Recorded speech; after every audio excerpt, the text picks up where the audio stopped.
Today's discussions form part of a series of events organised in London, Northern Ireland and Belgium. They are designed to provide citizens with evidence-based information on how the final deal reached between the EU and the UK might influence their rights.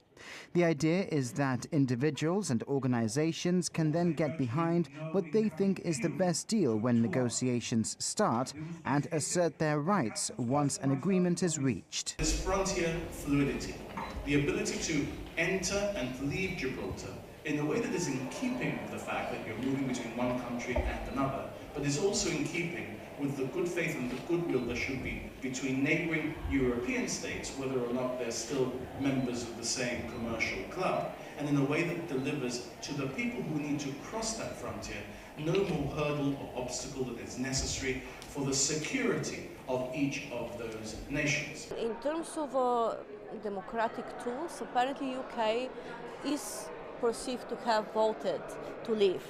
And this is what will happen on the level of the governments and the states. On the other hand, as a citizen-centric organization, we are concerned about citizens' rights, and there are about 48% in the UK who haven't voted to leave, not to mention the 96% in Gibraltar and also the overwhelming majority in Scotland and Northern Ireland. So this is also the reason why we owe these people an explanation of what the future holds for them. Well, we were in Brussels in November with a conference to do with Citizens Advice International and ICAS, because we were supporting other countries to set up citizens advice networks in their areas.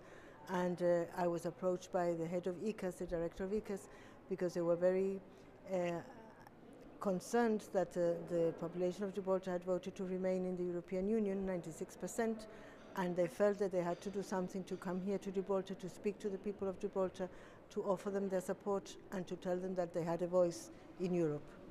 We launched the survey on the 29th of March, exactly the same day that Article 50 was triggered, because we wanted to inform ourselves about the concerns and fears of citizens who are exposed by Brexit, because in a way our study is purely informative.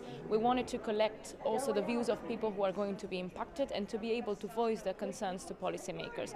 We are having a high-level conference on the 20th of June in Brussels, where we hope to gather key decision makers from both the EU side and also the UK side that are going to be involved in the Brexit negotiations.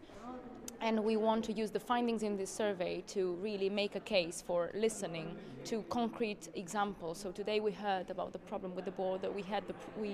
And the fact that over 10,000 people cross border every day, and so the issue of cross-border work is of high interest for not only for Gibraltar, but for the wider region of the Campo de Gibraltar. So if you're doing a job like the ones that the people who are negotiating at the top table of European politics are doing for the next 24 months, do it with the interests of your citizens at heart, not with the interests simply of a historic claim for a rock that means nothing to most people, but means everything to us. And in the way that you do it, manage to exclude your own citizens from future European rights applying to them. It was a very fascinating discussion.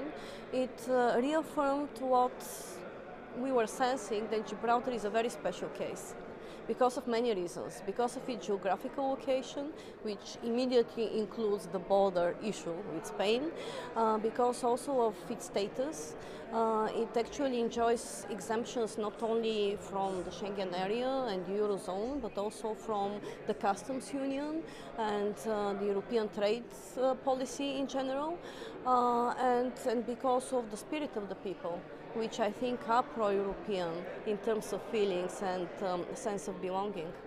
I would really encourage every Gibraltarian as possible to reply to our survey, which is available online via our website and also all the social media accounts we have, and to share these concerns with us before the 30th of May, where we are going to close this survey, so that we can take these comments into account and voice these concerns to decision makers. And we hope as well to have some representatives from Gibraltar joining us for this conference to be able to address policymakers directly. Brexit takeaways was the tagline for the event, and one clear view is that Brexit is likely to take away citizens' rights. The various speakers discussed how, within the broader Brexit landscape, Gibraltar has a unique problem: the Spanish government. Brexit gives rise to a lot of uncertainty and anxiety.